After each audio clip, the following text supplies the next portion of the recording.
we're going to play these clips. Okay, the first set of clips we're going to play because it's Jordan Peterson, again, sort of like showing that the guy has not really thought out anything that he espouses. I want to say he's full of crap. I think that's legit. Also, the other thing that I think is that Joe Rogan is the biggest podcaster in the country. I mean, not the biggest, maybe there's one or two other, but certainly the biggest independent one. And probably the biggest one who gets political at all, right? And has the furthest reach with people who are not of this, of our political ilk. And so I think he's a pretty important figure. And I think maybe on occasion, one of the videos that we do, he sees, but I bet not that often, but it's good. If we, it's a little butterfly, the wings of a butterfly thing, right? Like a little flutter or a ripple or whatever. If any of this in any way, but it's good to see Rogan both thinking critically when sitting across the table from someone like Jordan Peterson. We saw him also do this with Ruben, and it's pretty funny. Good for him for having the ability to go out and be more social with them. Ruben could learn a lot from Rogan, actually. Indeed. And then we have another clip of Rogan, which is even better. But all right, so here's Jordan Peterson making his argument that all politics except for his are bad in some way. And we'll go through this. It's fascinating. It's their moral responsibility to dissociate themselves from the radicals, just as it's the moral responsibility. All right, pause it. So he's saying that the sane left needs to disassociate themselves. And so that's where we're picking up. Pull it back a little bit. It's their moral responsibility to dissociate themselves from the radicals, just as it's the moral responsibility of reasonable conservatives to dissociate themselves from the John Birch and Ku Klux Klan types. That's a very important point. But it isn't just the moderate left's problem, because even the people on the right don't know what to point to when they say, no, you've gone too far as a leftist. Now, I've tried to, it's complicated because I think it might be more than one policy. I think the really deadly leftist presumption is equality of outcome. I think as soon as you start talking about equality of outcome, you should be put in a box and put off the shelf. All right, pause it. So, okay. So he says the thing that makes a leftist equivalent to a John Bircher or KKK, these are the people who would hang black people for being black, okay, is the idea that you want everyone to have the same benefits in society. Now, equality of outcome is a little bit of a caricature, right? Because it really isn't like, it's the equality of outcome in some basic life things that life has to offer you, like housing. You won't go hungry. Like you won't go hungry. Everybody should get a basic minimum of food. Everybody should get be able to get a basic minimum of housing. Have free speech. Everybody have free speech. Have equality under the law. There are, and there may be differences amongst people as to what those outcomes should be. Is that really outcomes? Because it should really actually be starting at birth. So, for people. So it's not really like you go through a process and everybody wins a medal. It's just that like, there's no process. People have medals. And it's not medals. It's really things like food or money or, and so, but there are some people who say like, okay, there should be no difference in there's a range of stuff, right? I mean, there's a range. Okay, but just, that's what that Peterson thinks is the death knell. That is the concept that there would be any type of equality amongst people that is imposed. Earn your degree faster at Purdue University Global.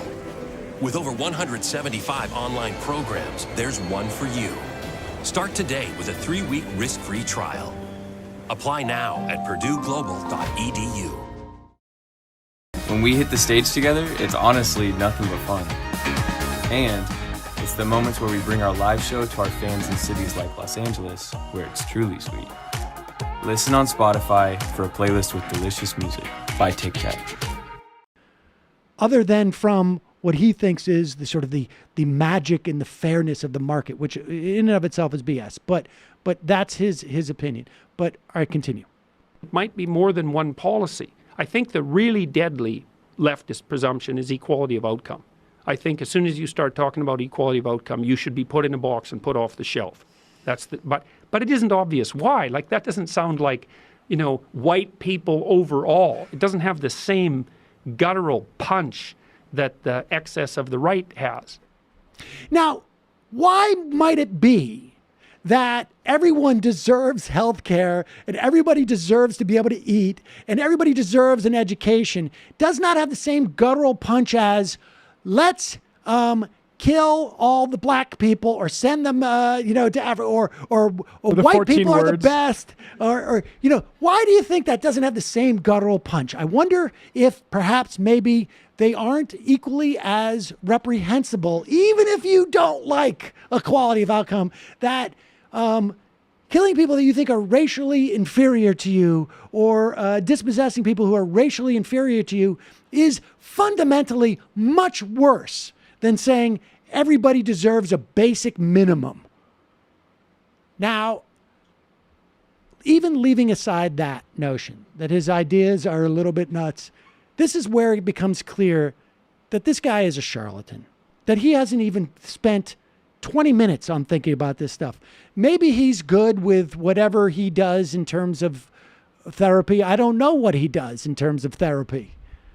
But when it comes to talking about just so long as a professional ethics board doesn't oversee it, cultural Marxism or whatever else he goes and he opines as he goes around to these classical liberal whatever shows that he does, he hasn't spent 10 minutes thinking about this stuff. He's so slippery too. Like, he never defines what outcome means when he's talking about it. Well, this is where he gets a little tripped up because he doesn't know what he's talking about. And here is evidence of that as Joe Rogan, in the course of the conversation, realizes, like, hey, there's a fundamental flaw in some of your most important positions. They're irreconcilable. This happening in universities where women outnumber men. So the men hypothetically have more sexual opportunity. I should tell you, they've shifted topics now.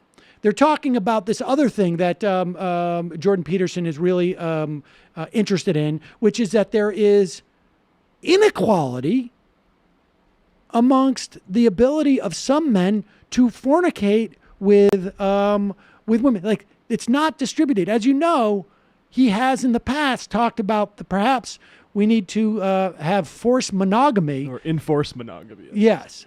Okay, and here we go. I'm not talking about myself. I got crazy tail. Women outnumber men. So the men hypothetically have more sexual opportunity. But that isn't what happens. What happens is that a small minority of men have all the sexual opportunity. A fairly large minority of men don't. The women are unhappy because they can't find a committed relationship. It's bad for most of the men. And the men who have all the sexual opportunity get cynical. But isn't this in some ways against your whole idea of equality of outcome? Because you're talking about equality of sexual outcome now. If these men, if you have a guy like a LeBron James that's a dominant basketball player that just kicks everyone's ass, this is a guy who succeeded at the highest level, right? Well, there's going to be people like that sexually. There's going to be people that are better at finding mates, and this is what they enjoy. They enjoy having many mates. Yep, they enjoy being, yes, but if this is what they enjoy, if it's a man who doesn't want a family and enjoys dating multiple women, why is that bad? Well, I think the fundamental reason it's bad is because it's bad in the long run for children. It's bad for children if he chooses to have children. Yeah, well, That that's makes it. sense. But that's it. That's the that's it. fundamental issue as far as I'm concerned. Right. And I think it's the answer. Look, Pause to it. give- Okay, so the implication of that bad for children, I know that sounds a little bit, wait, what? I don't get it.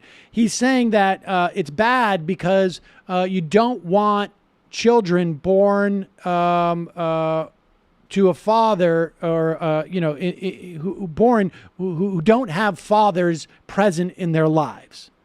Now, we should also just say that the percentage of children born into families with one parent, presumably most often the mother, has gone down. Has gone down, despite the fact that we haven't had forced monogamy. But leave that aside, because this is where it starts getting sticky for him, where he starts to sort of say like, oh, okay, so it's in this narrow case of people who are not going around, who are just having on college campuses, the rampant amount of women who are having children out of wedlock. With the one stud on campus. With the one stud on campus.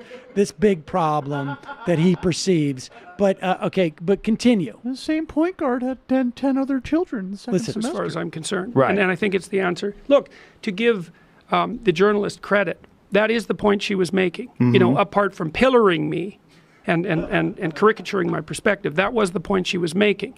Well, first of all, I'm not in favor of unbridled hierarchies. Like I already said, that the proclivity of a hierarchy is that all the spoils go to the person at the top, Right. and that can destabilize the whole structure. Yes. So we have to have a dialogue about how to rectify that. But how And could you possibly rectify that if one man is, like, say if we've got Pause it for 1 second. Did anybody else pick up on what the problem is here now? When you start to complain about a hierarchy, and in this case, he's talking about it in terms of sexual, but he's talking about generally, right? Hierarchies, where the spoils concentrate at the top. Does this sound familiar to you? Does this sound like maybe Occupy Wall Street? Sounds like see you at the demo, bro. Does this sound to you like it's on the spectrum of equality of outcome? Because look, Jamie and I may have a disagreement. I don't know that we do, but as to what different categories where we want to see a basic minimum for people, where we want or we may disagree on what the range of equality means. Like, right? Like you're not going to get the exact same thing as it because we can't live in the same house. Right? We all can't live in one house. We're not going to be able to make the housing stock exactly the same. It might be nicer to live in Florida than it is to live in, I don't know, Maine or vice versa. Yeah, right? I'm not trying to redistribute the weather. Right. Well, but the point being that if you have a problem with the concentration of something at the top, let's say like sexual prowess, or let's just say like power, or let's say like money, then guess what? You are starting to say that you want some measure of equality of outcome. Should be put in a box. And maybe that's why it doesn't have that same guttural punch to you as the idea that white people are inherently better than other races because you are one of us. Or maybe you haven't even thought about how having a problem with concentration at the top of your pyramid is exactly what Maybe people... there's a problem with just reading some self-help books and getting freaked out about trainees on your campus turning into a whole global career.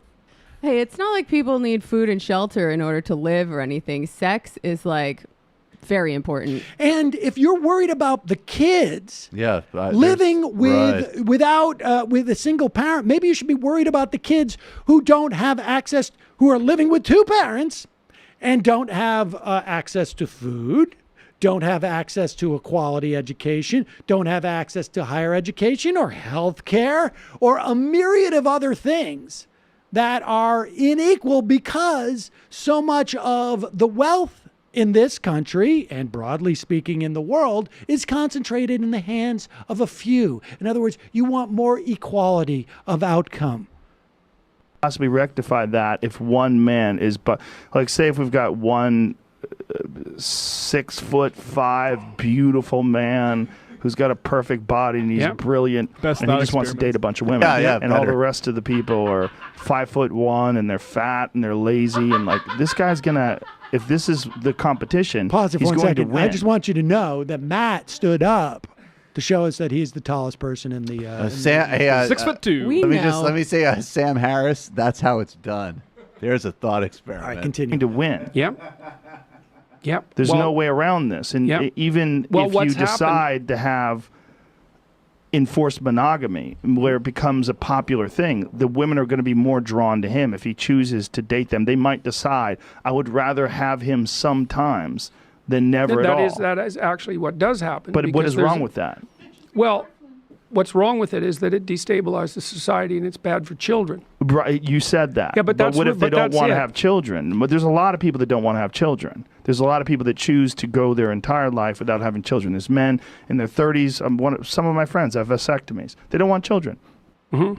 So why would that help in any way, these involuntary celibates? Well, I think you tilt the society so that it serves the interests of, well, that's a good question. But you see my point? Pause it. That moment when he says, I think you tilt society so it serves those who have less. Oh no! I see. To what just each happened their there. need, right? Or whatever it To is. each from their ability, to each according to their need. Oh shit! Shit. Oh, Oh, no. that's a good question. Fucked up again. Damn it. I should have thought about this before I went on tour for months to espouse it. Let me reset this. You know, there's new research that actually says that children are much more upset by not having two parents than by starving. There you go. So Did he just invent Marxist-Leninism, Petersonism? Honestly, I That mean, just like, happened. all right, so go back, watch that moment where he's like, that's a good question. I have gotten. He hears himself talking, and he's like, I can't say that. Wait a second. Want children. Mm-hmm.